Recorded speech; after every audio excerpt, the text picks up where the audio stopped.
Tonight, First Nations and Métis leaders are pushing back after the Saskatchewan First Act was passed today in the provincial legislature. Also, a teacher in Saskatchewan is hoping to make financial literacy classes mandatory for graduation in our province. Plus, an act of goodwill in a time of hardship. How hockey equipment puts smiles on the faces of kids from George Gordon First Nation. This is CBC Saskatchewan News.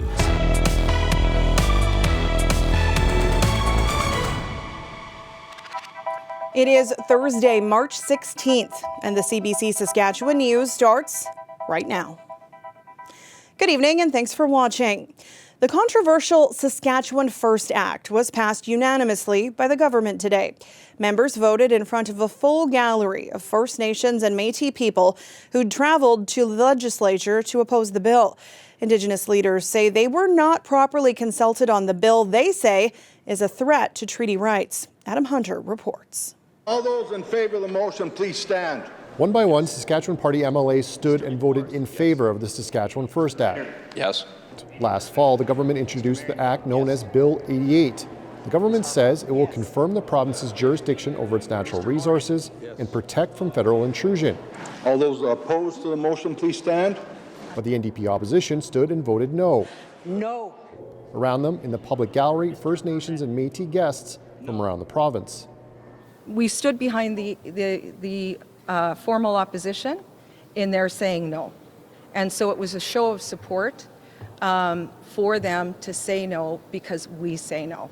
Leclerc says the bill infringes on Indigenous rights, and she says the government did not properly consult on or discuss the bill before it was introduced. And consultation, by the way, has to start early. It has to start before a bill is introduced. This bill potentially could create such an impact on our rights that our hunting, our gathering, our ceremonies, all of those things will be greatly diminished. Premier Scott Moe disagrees. He says the bill does not infringe on treaty rights. The government included an amendment today to specify that in the legislation. There is no question as to what the government's intent is. This bill is not in any way there to circumvent, to change, or to modify the treaty rights that all Indigenous people most certainly have access to. Moe says the government will speak to Indigenous leaders about the bill and its potential effects. The bill could be headed to court. Today, the Federation of Sovereign Indigenous Nations says it plans to take legal action. Adam Hunter, CBC News, Regina. A judge has handed down his decision after a week-long manslaughter trial in Regina last month. Catlin Goodwill was accused of causing the death of his 3-month-old son in 2017. Alexander Kwan has more and a warning. Some of these details are disturbing. It was an emotional day at Court of King's Bench in Regina as a man accused of causing the death of his infant son walked free. The decision from the judge, not guilty. Catlin Goodwill has been in custody since 2019. On Thursday, he emotionally embraced his mother after walking out of the courthouse. Goodwill declined to speak with media, but his lawyer says they're pleased with the decision. It was emotional for so many reasons. Anybody who was sitting through the trial saw the testimony. Catlin can't control it himself. You've seen that, obviously. I don't know if you saw his mother's very emotional. And yeah, anybody who's suffered a loss would be feeling pretty bad. Goodwill was charged with manslaughter in the death of his son, Keenan Spencer. The 3-month-old was found unresponsive on the evening of October 14, 2017. The Crown had argued the infant's death was the result of blunt force trauma from being struck in the head. The defense argued Keenan may have died as a result of an accident or pneumonia.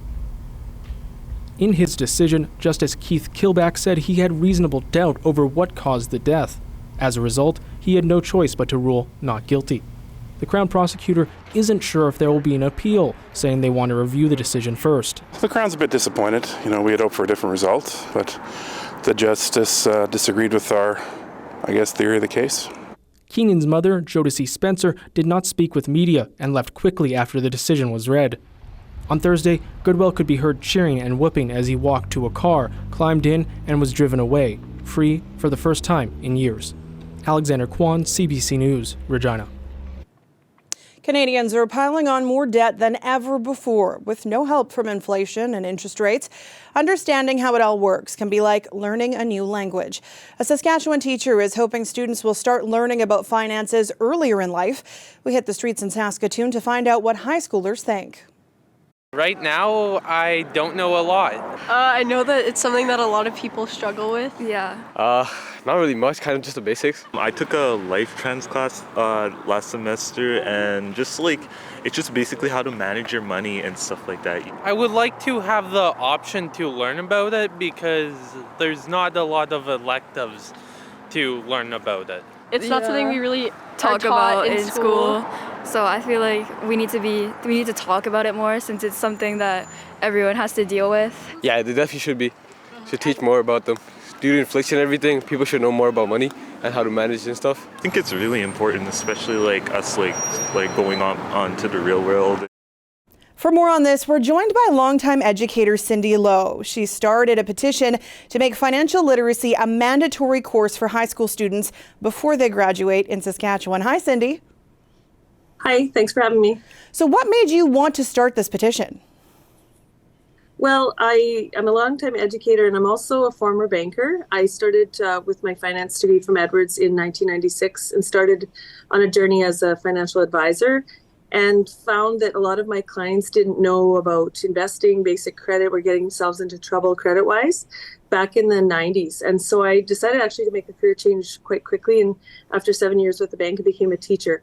So since then, I've been teaching since 2001 at college level, at a high school level, and I'm not sure that we're any better off than we were in 2001 when I entered teaching. In fact, the latest statistics show more debt than ever, more financial crisis, more mental stress regarding money. And so the petition is a chance to allow the community to have their voices heard, and hopefully, send a message that students really do need to learn this in high school. I was actually just talking to a colleague about how she wished she had this in high school. A new teacher talking about the student debt that she came out with, and she feels like it's almost insurmountable. So it's become a lifelong passion and work. But I think the petition is our chance to tell, those that are making decisions about graduation requirements, which is happening here right now, that students really do need this education in high school to set them up for a better future. It's my understanding that this class is an elective in some high schools. Why should this be mandatory? What's at stake? Well, it's an elective that students can choose. It's one of the electives. We have 41 different electives in the practical and applied arts category. We have many other electives. We also have currently required classes that students need to take. And so the reason we're thinking make it required is because it's an elective, students can choose or not choose to take it, and that's fine. But sometimes I find they don't even know what they don't know. Kids at the end of taking this class tell me they cannot believe how much they learned. They cannot believe that what if they wouldn't have taken this class, almost panicky with the knowledge they didn't know. Plus an elective means they have to choose it. We see, often encouragement from parents or family. But the last statistics, so what the Ministry of Learning's published the student enrollment, and they're still, as far as I'm concerned, too low. We had 42,000 students between grades 10 and 12 in Saskatchewan in 2020, 2021. And when I look at the number of credits obtained in Finance 20 or Finance 30, it was only 4.81%. So less than 5% of students were taking it. That's in 2021's ending. It's better slowly, and it's better because there's more awareness. But I think making everyone take it means that we've armed them with that financial knowledge that they need. No different than they need math, they need science, they need social, they need English, they need health. But I think even one finance credit they need as well. So it's kind of a balanced approach to education, and it's something I think every student needs, no different than the others classes. What are your next steps when it comes to offering feedback to the province? So we're hoping to keep this petition open for the month of March. I basically started as a concerned citizen because I've been hearing it enough that I wanted the community to have a say and a voice. The ministry has an advisory council that's meeting and talking about graduation requirements. So we're hoping to share that information with members of the team. We've been asked, for feedback on what we think, and feedback to me is the community as well. Everyone stands to gain when students are financially literate. So we're going to share this feedback with members of the advisory council.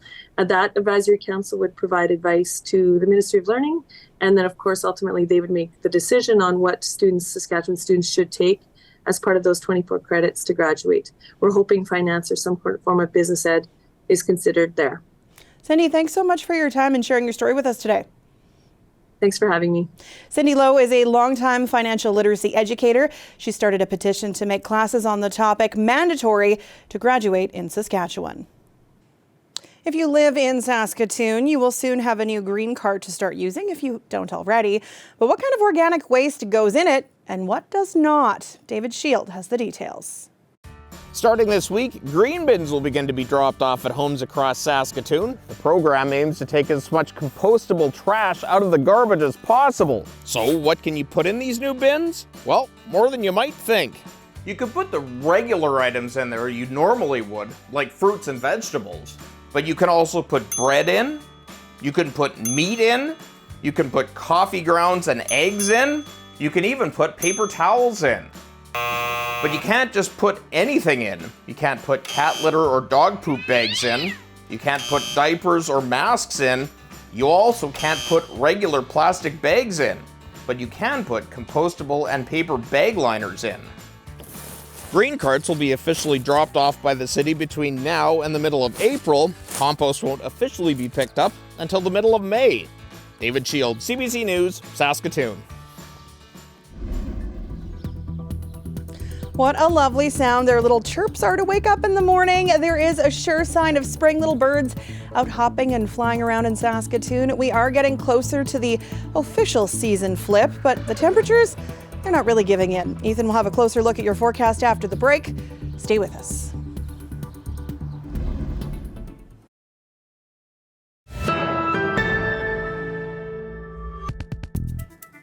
Some kids from George Gordon First Nation had a special opportunity last week.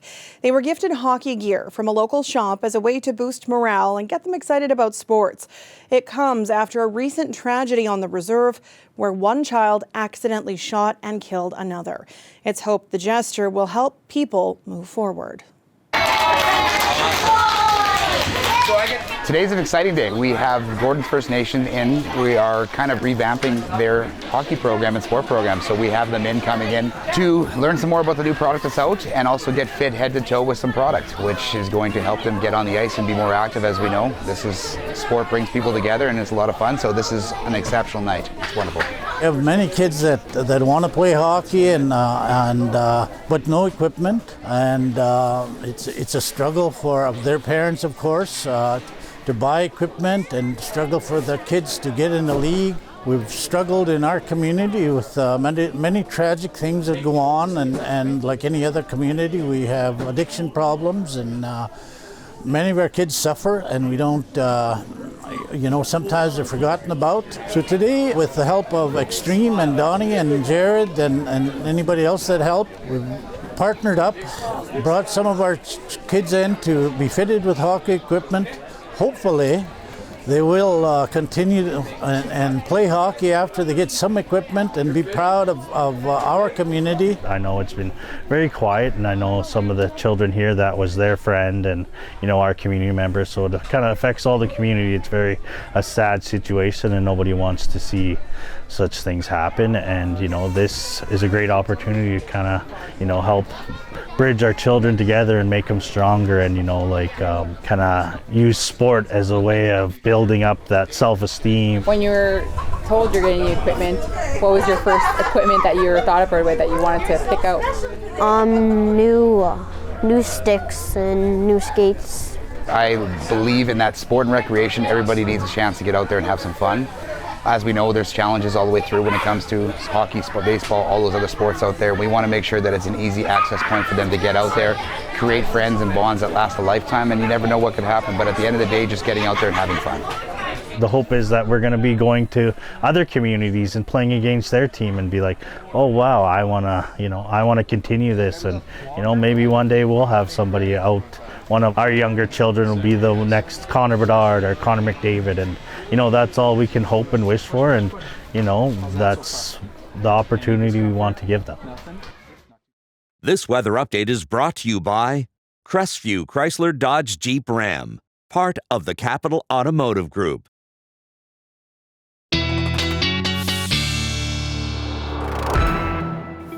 And our weather specialist, Ethan Williams, joins me now. You know, with the temperatures we have, those kids might get to use those skates yet. Yeah, I think probably for the rest of the month, they're going to be able to get out and enjoy the rink because, you know, the calendar says spring is about less than a week away. It certainly doesn't feel like that in much of the province. Southwestern Saskatchewan, the only exception to that right now.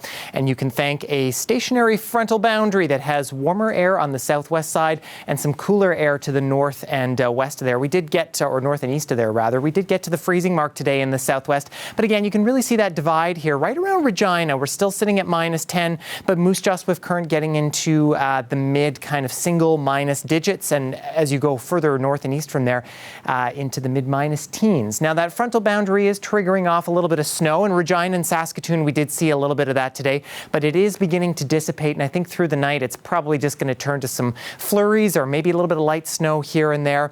And as we get into tomorrow, a couple areas of high pressure here. So that means we're going to start to get some clearing in south and central, probably temperatures or sky conditions rather, a mix of sun and cloud, but temperatures will be quite cold, well below normal for this time of year as that high pressure continues to move in as we head through Saturday. Much of the province will be very sunny on Saturday, but temperatures still hanging back a little bit. We are seeing a little bit of excess humidity in the southwest, dew points getting close to those temperatures, and so fog is a possibility through many central and northern regions tonight, including southwestern Saskatchewan, as we saw early this morning. And with high pressure moving in, that means that our wind chills are going to be quite fierce tonight, close to -30. That's cold for this time of year in many portions of southern and central Saskatchewan. And temperature-wise, waking up tomorrow morning, mid -20s in a section of central Saskatchewan. This time of year, you should be closer to -10 for your overnight lows.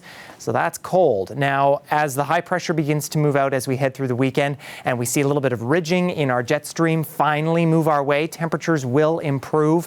And we're not going to see anything record-breaking of the sort, but going to feel closer to where we should be getting as we get closer to the start of spring. But you can see the jet stream still kind of just a little bit to our south. Winds, again, picking up a little bit in the southeast tomorrow. That system in Ontario is causing some winds to pick up in Manitoba. So Regina, Yorkton, Weyburn, Estevan getting some of those tomorrow afternoon. And then on Saturday, winds a little bit breezy, especially in southwestern Saskatchewan, where we'll get those winds kind of downsloping off the Cypress Hills. That could pick up a little bit. Regina, again, I think tomorrow going to be well below seasonal, almost 15 degrees below seasonal for St. Paddy's Day. And then heading into Saturday, a pretty cold night before things finally start to improve. First day of spring will mean pretty much nothing for us because those temperatures are not going to feel like it. And hey, how about some snow to get us through the rest of the week? And Saskatoon, not quite as cold, but still minus double digits tomorrow. Sunshine for Saturday and Sunday, and then increasing cloudiness. So a cold St. Paddy's Day for us here, Sam. So if you're going out to enjoy, you're going to need a few extra layers. No luck of the Irish for that forecast, huh? None. No pot of gold. Nothing. Thanks, Ethan. You bet.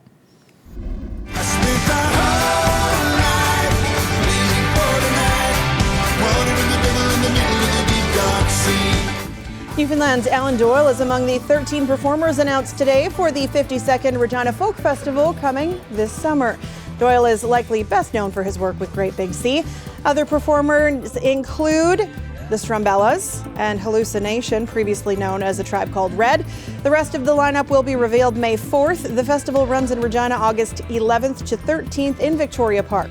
We'll be back after the break.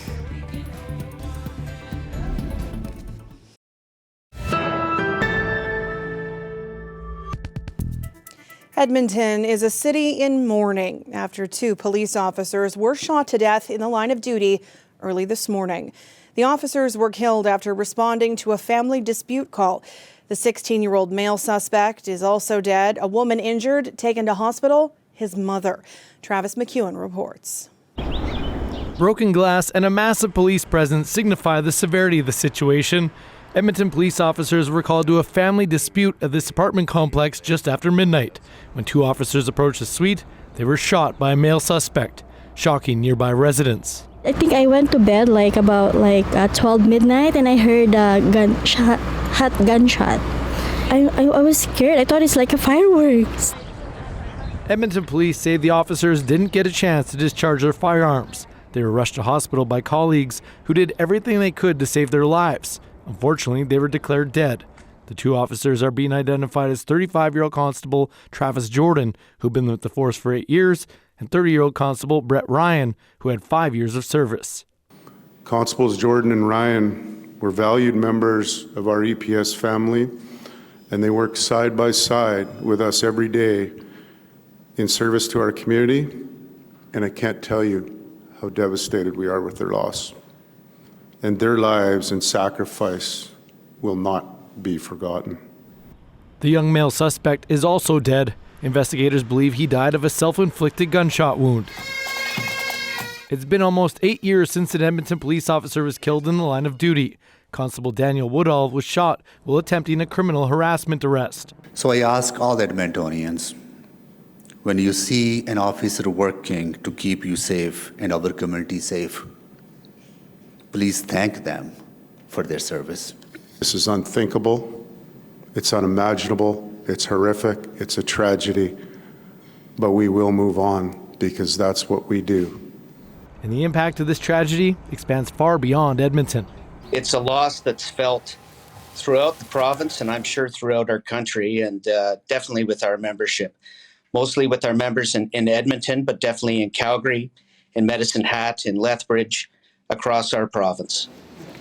As they struggle to come to terms with their own grief, the investigation is ongoing, looking into why the officers were killed and what happened before they arrived. Travis McEwen, CBC News, Edmonton.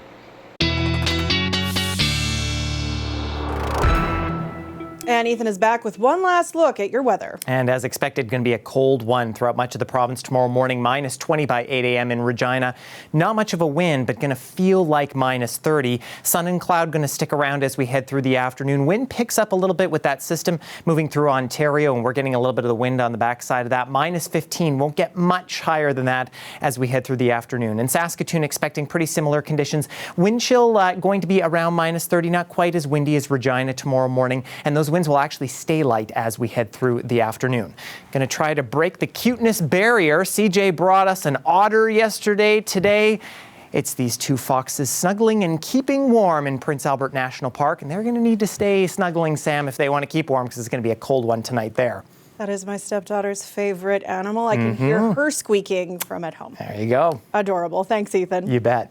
And before we leave you tonight, an iconic Regina shop deeply connected to the city's Italian community has moved into a new and improved space just in time for spring picnic season. The original Italian Star Deli was here in this small house on Victoria Avenue. Now it's just a few steps away in a much larger and brighter space. The move's been in the works for 4 years. The store still has all the cheese, specialty olives, and Italian staples for sale.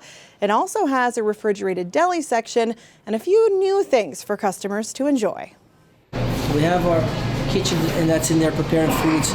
You know, we got our chefs in there working, and they're working hard to get the hot meals out and meals to go home. So we make them fresh and have it for prepared to take out. We got fresh bocconcini, fresh fior di latte. We're gonna have fresh pasta out here in the next couple of days. So we'll be able to come here, take a little bag of pasta, go home, get the sauce, we're done. The only thing we don't have for you is wine. Are you hungry yet? The store is open now, but Carlos says there will be an official grand opening with balloons and confetti at some point as well. Definitely something to check out if you're in Regina. That is it for us tonight. For news anytime, you can always head to cbc.ca/sask or subscribe to our CBC Saskatchewan YouTube channel.